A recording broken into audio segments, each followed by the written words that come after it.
Yo, yo, yo, yo, yo, what is going on, CoD Familia? It is your boy BN, aka Mr. Kingdom Builder, and in today's video, it's probably going to be another dramatic banger because we are going to do a little bit of a deep dive here into the strongest KvK group for Season of Strife and really in the game thus far, which is SOS 1-3, comprised of NOIR, TFS going up against BxS and EIS. And really, we're going to talk about why this KvK is disappointing and still disappointing to this day, by breaking this down into a couple categories. So we're going to talk about this from the players, kind of alliance kingdom management perspective. We will then talk about this from the developer's perspective, and we're going to show you some data and some screenshots that will probably, hopefully, allow for us to set a solid foundation going in. As always, if you enjoy the content, make sure you throw us up because it helps out a lot. So let's first start by laying some groundwork and talk about, well, what are the matchups, and were there any better matchups going into this? Well, the short answer is yes, right? So if you recall, we ended up pulling all this data early on, where we looked at pre-Brink of War, and then we looked at post-Brink of War.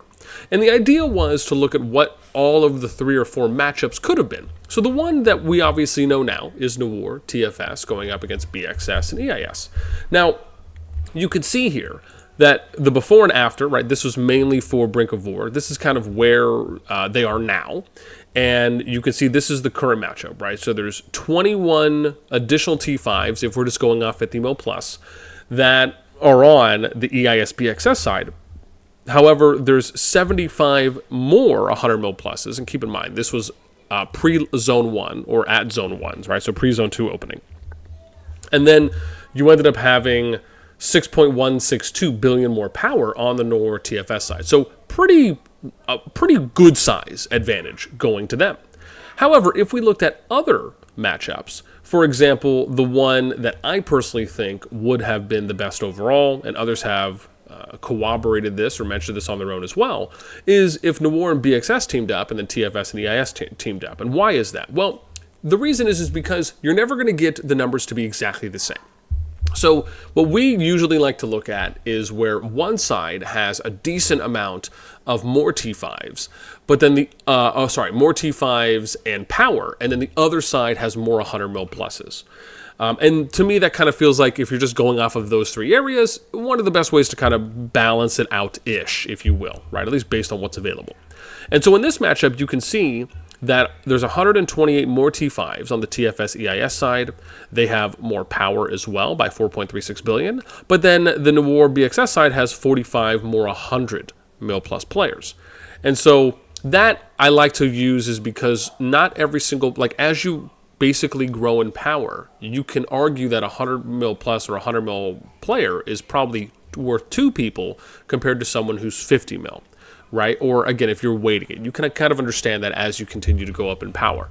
And so that's why using something like that, kind of doing a 1-2 split on those 3 categories, I like to use because I just think, at least to me, it makes some sense. And so from that, we clearly did not get that matchup. This was something that a number of people were calling for early on.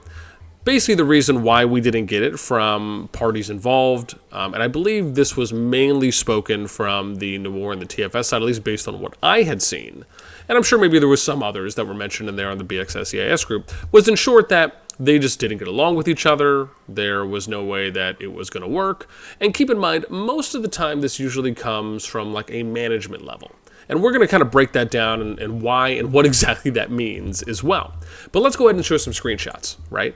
So here's something from Nephisto where it's like there's only one Kraken here, boy. look at the top dude. And then we have the rest of your ants and dolphins. And then we have another one here, which is Simon some coins. Pleasure to meet you, Jason. I'm the dolphin. Hi, Nev, big fan.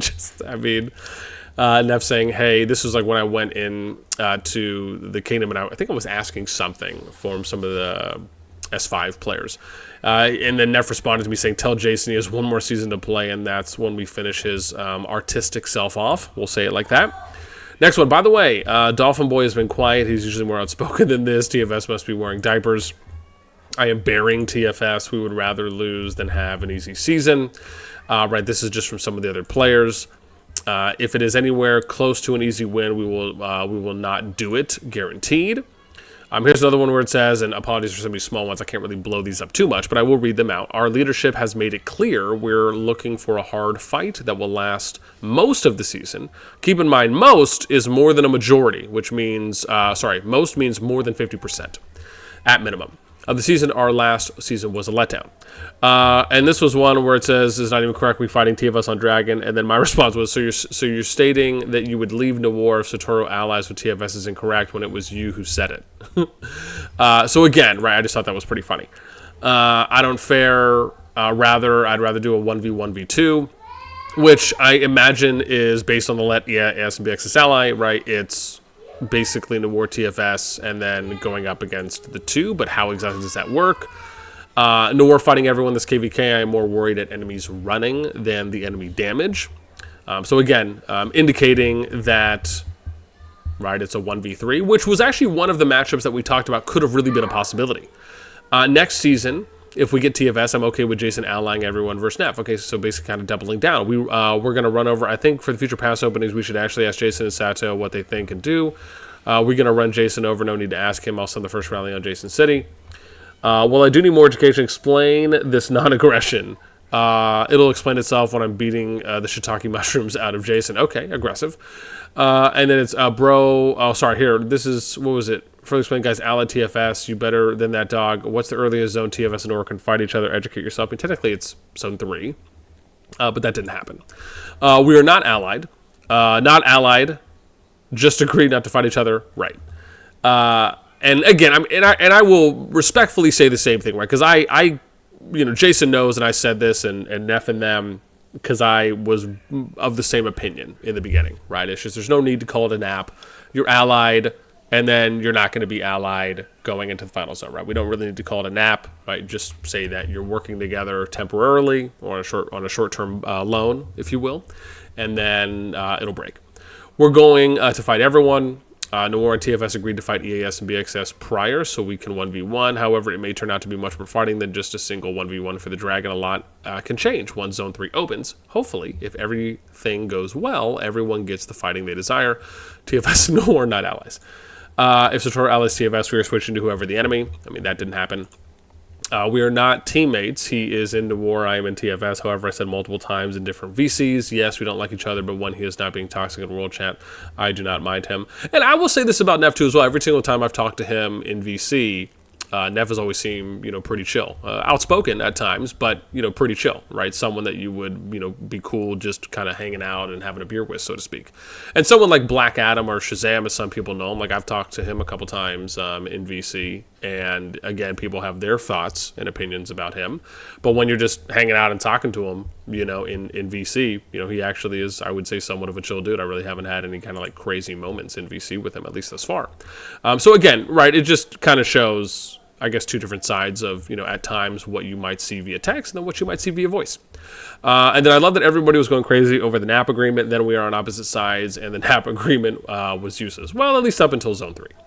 Okay, so now let's get into the diplomacy part of this, right? So let's start on the player side, then we'll go to the developer side. And then at the end, I'll give you my thoughts. So on the diplomacy side, this is one of the most important things I think people really have to understand, is that decisions on who's going to diplo with who and who's going to ally with who is very much dependent on management. And usually this is going to be the lead or someone who is in a diplo position for the alliance and or representing the kingdom as a whole if you have 2 or more alliances. And so management's experiences, their history with one another, is very much in most cases what determines who's going to work with each other. Now, if you were just to ask the players themselves, right? Do the players, for the most part, really care about kingdom and alliance relationships with one another? Or do you think that the average player is more likely to care about how enjoyable and how much fighting the season is going to grant them? I would argue it's the latter. I have never seen in my time running multiple projects across 3 different games now, and being a part of some top kingdoms in Rock that I played in, along with those that I played in for Infinity Kingdom, I've never seen where such a large base of players in an alliance were so passionately caring and outspoken about the political landscape and diplomacy, relationships, and negotiations for who we worked with and who we didn't work with. Most of the time, you might have some. It's not to say that no one does, but to say that the majority and so many of them are going to care about those things and want to be involved in them in real time, it's just not usually. And so, as a player, your enjoyment, your focus, your hope is that you're going to get to have the most fun, enjoyable season possible. And again, when you get to that late game stage, which is really where this KvK group is at and where a number of others are at, is it really just comes down to how much fighting are we going to get? And is the matchup going to be fair and balanced enough to where we can get a lot of it compared to a little of it? And so because of that, I just wanted to really set that standard and that expectation early on here, is that this is very much dependent on, like I said, the relationships and the history that management people have. The average player does not care about your relationship and your history with other alliances and kingdoms. And this is why, at times, you almost have to truly separate yourself from how you feel. Now, again, as I've said before, and I'm going to say this again appropriately, right? There is kind of an asterisk here, and the asterisk is that, yeah, okay, if you've been betrayed or if you've been lied to, and those same people that did that are still in management positions or leadership positions in those alliances, okay, if it's something extreme like that, I'll give you a pass there. Because if there's something that happened that really puts you off. But if it's just, trash talk, or if it's, I just don't like you because, I think you're this, or I don't like your group because, this happened or something, right? And it's not at that egregious level, then, to me, it's more of let's put the group ahead of us, right? Let's make the best decision that is going to impact the largest amount of people in the best possible way. And sadly, to me, that just did not happen. And I'm sure some other people may agree with that, and some other people may not, but that's just my take. The next thing, we already showed some data, we showed some screenshots. The next thing is the fighting. So for me, and again, keep in mind, my mindset here is coming from how are we going to have the most enjoyable KvK, how are we going to get the most fighting, and how are we going to allow for players to get the best experience and play throughout as much of the season as possible. Because to me, in a KvK, that's where everyone really gets the most fulfillment, is being able to play for as long as possible, being able to fight as much as possible, and being able to basically not get sent to Zone 1 as early as possible. And so because of that, I actually really, and I've said this before in another video, I would have loved for the fighting. I would have loved for all the leads to get together and say, look, level 4 passes are opening. However, we really would have liked to fight it all out in Final Zone, right?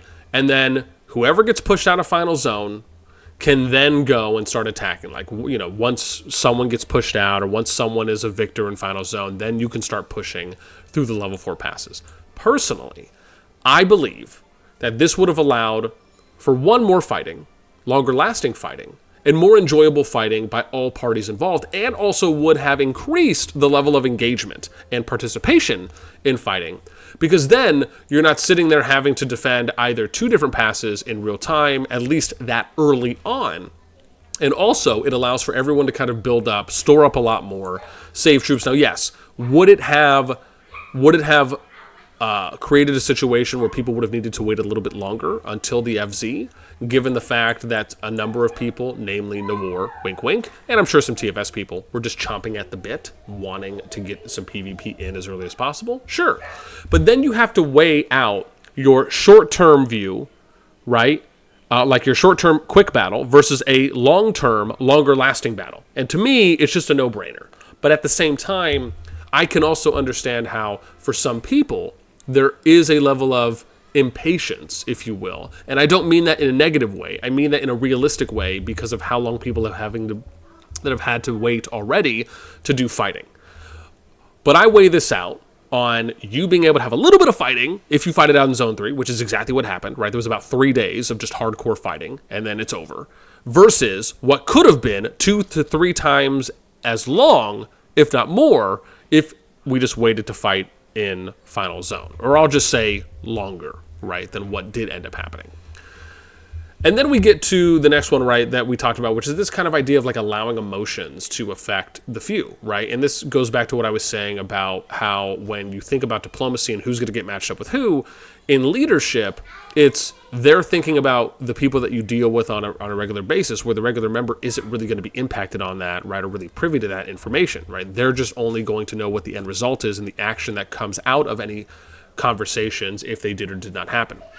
Now, that is where, for me, right, kind of allowing your personal views and feelings to kind of affect what could be, right, a fantastic season, albeit any of those major implications, right, and asterisks that we pointed out that could be egregious, is something that, like I said, I feel very strongly about. Now, it is hard, right, because it's kind of that pill you have to swallow at that point where there's this kind of humbleness about you going in thinking about, well, how am I going to get the best position and season for my players, rather than, man, I absolutely hate this other leader, so F that, we're not gonna work together. You see what I'm saying? Like, to me, it's just, it can be hard to make that decision, but is it the right decision in the end? I believe so. The next one here is and this kind of goes to what I was saying, right? There was basically 3 days, 3.5 if you really want to extend it, but we'll say 3 days on average, of hardcore fighting that really happened here in the area between Akuru and Telemachia. After this, it's basically nothing, right? So we're waiting now to where, hopefully, we're going to end up getting some action. And it has been mentioned, and we'll talk about that in a moment. But let's look at where everyone is now, right? So BxS has been pushed back to the past, or excuse me. I'm actually shocked that NOIR and them are not pushing them out, because I would have anticipated them doing that, at least to the pass, to where they're back in Zone 1.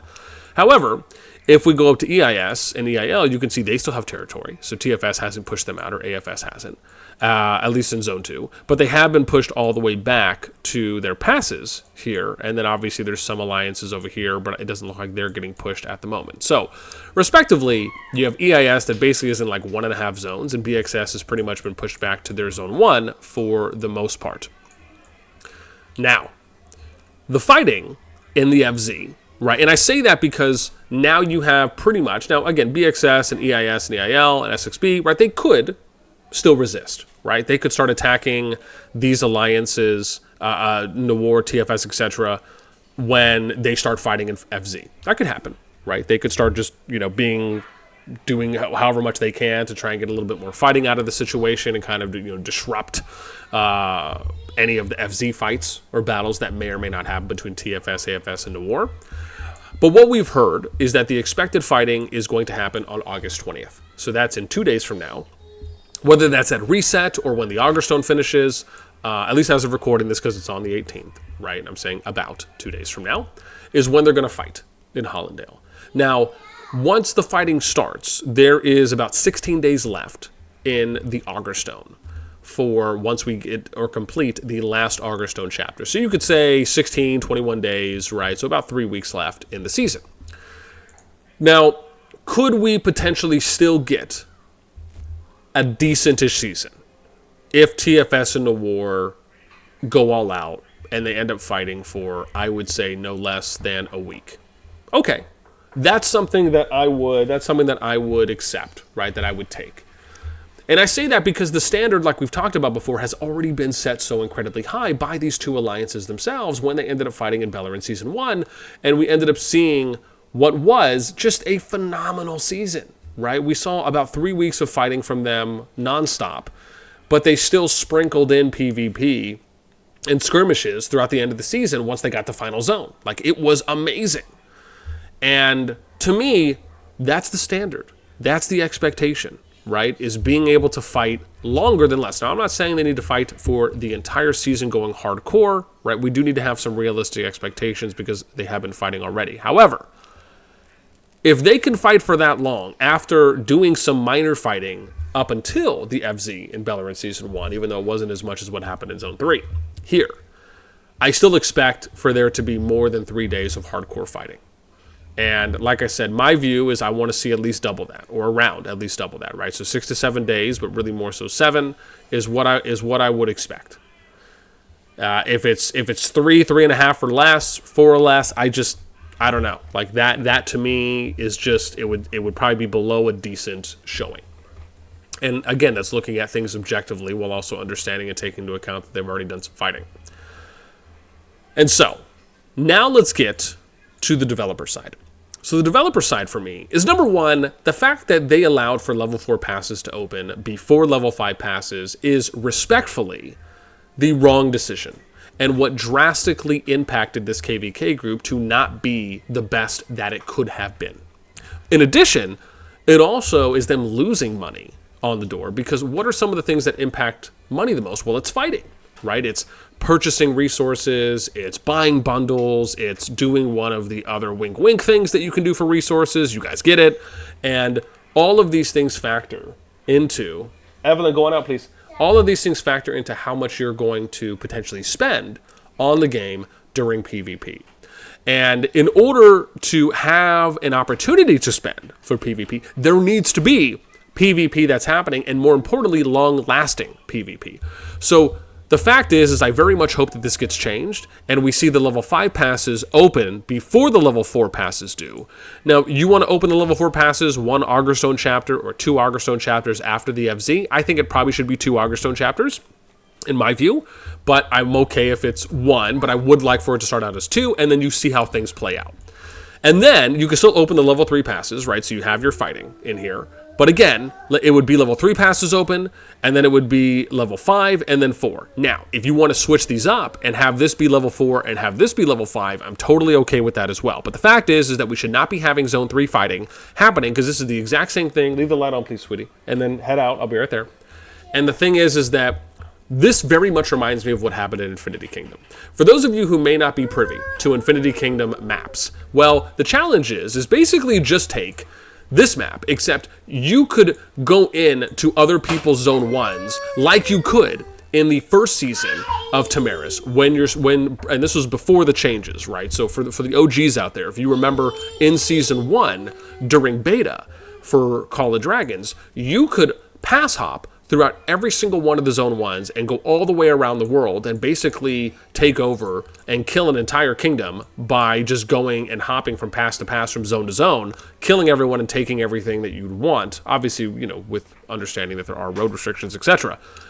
But that's very much how KvKs would play out in Infinity Kingdom, where once the level 1 pass is opened, you could, and if it was level 1 and level 2 passes, you could basically immediately hop from Zone 1 to Zone 1 to Zone 1 to Zone 1. You could kill the entire season, win the KvK in Infinity Kingdom before Zone 2 and Zone 3 opens. And that's very much exactly what doing things like this does. Keep in mind, you want to allow players to feel fulfilled. You want people to enjoy being able to play out as much of the season as possible. And when you basically eliminate, or you create a situation where you could technically have one kingdom that crushes everyone in Zone 3, in the worst case scenario, and there's only one kingdom that goes into Final Zone, and you don't get any action there, especially when you take time to redesign the map in hopefully a more favorable way, especially what we saw in the redesign for Bellerin Season 2, where the FZ looked a lot better. There was improvements. There was more of an open field focus. Very much the case for here. You can see that they're making improvements, but why are you going to make improvements if you're not going to allow the players to enjoy said improvements? That feels contradictory to me. So hopefully we will see an improvement here on the pass openings, because it very much needs to happen. Number 2 is that we need to see diverse game modes here, diverse statue modes. It can't just be the same thing over and over and over again. We need to do different things. What are some of the things we suggested? We suggested things like Team Deathmatch. We suggested Last Man Standing. We suggested Domination, right, King of the Hill, etc. Right? This area needs to be a little bit bigger. I would say twice. I would say increase the size by 2 times, and then add in some varied game modes. So every reset, a different game mode comes in. That would make this area that much more enjoyable and that much more participatory or engaging for people to actually want to do it a lot more often. Sure, is it okay for now? It is. But could it be better? Could it be more than what it is? Absolutely. And that's where the potential is for the game. And then the next thing we're going to talk about lastly is this idea of potentially forcing matchups. Now, this is something that they could test. They also could test doing things like where you allow for like, kind of like what they did in Rock, where you had the light versus dark, and you had other seasons where basically they would either force you into camps, or they would allow for you to have like one alliance or one kingdom who's the captain of the team, and then other kingdoms can apply to be on that team. This would also allow for a manual way for the kingdoms to hopefully take fair matchups, or at least see who they would work with, so we can kind of see, you know, the greater insight into what their thinking is.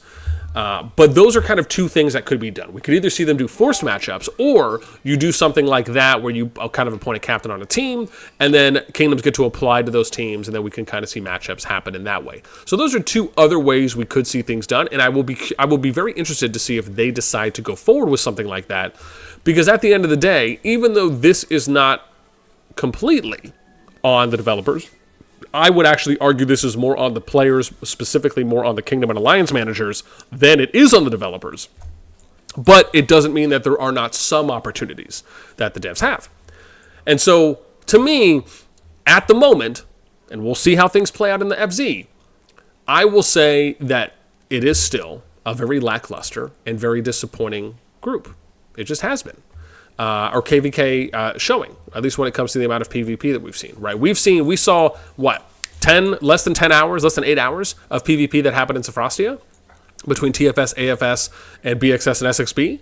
And then we get to Zone 3 and we see about 3 days worth of hardcore PvP. So what, we're at 3.5. Okay, do you want to extend that to 4 days? Okay, sure, let's do that. Conservatively extend it to 4 days. That's 4 days out of the entire season so far.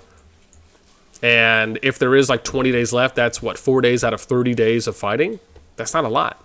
Especially when you consider the fact that, you know, at least with the exception of deads, which, again, don't even get me started. I don't think that we should be incurring deads this early right now because there's not enough people that have... I mean, again, if you're talking about this KvK, that's different. But this, you know, trying to cater things to like the 1%, I don't know if I'm really a fan of. And I just don't think that they should be adding in as many dead mechanisms this early in the game's lifespan, because it also will impact how long-lasting KvK can happen as well, or PvP can happen as well. Anyways, with all that being said, do I still have some sliver of hope for this KvK group, depending on how the FC plays out? Sure. Do I think there's a high percentage chance we're going to see that glimmer of hope fulfilled? I just don't. I would love to see it, but I just don't. I see it more as a low percentage chance rather than a high percentage chance that we're going to get some just amazing late game fulfillment. Would that be fantastic? Of course it would. I'm sure everyone, or at least for, let's be honest, for those participating alliances, I'm sure it will. But yeah, man, I mean, this KvK, it very much feels just disappointing. It's the best way to say it. And my hope is going forward, we will see more non-disappointing KvK. So at least when it comes to kind of the top, right, number one KvK group. I'd love to hear what you guys think. Again, these are my thoughts. These are my opinions. This is me showing you what I have and giving you explanations for why I view things a certain way, with also the same understanding that not everyone is going to agree. But I would love to hear if you do agree or you disagree. Why is it? And what are your thoughts on how the KvK group is playing out? Do you agree with the matchup? Do you think 3.5 to 4 days of fighting thus far, depending on what we get in the FZ, is enough to really satisfy everyone? Do you think that maybe it was a short-term look versus a long-term disregard, if you will? I'd love to hear. Let me know what you guys think in the comments below. That's going to do it for me. As always, until next time, we'll catch you later.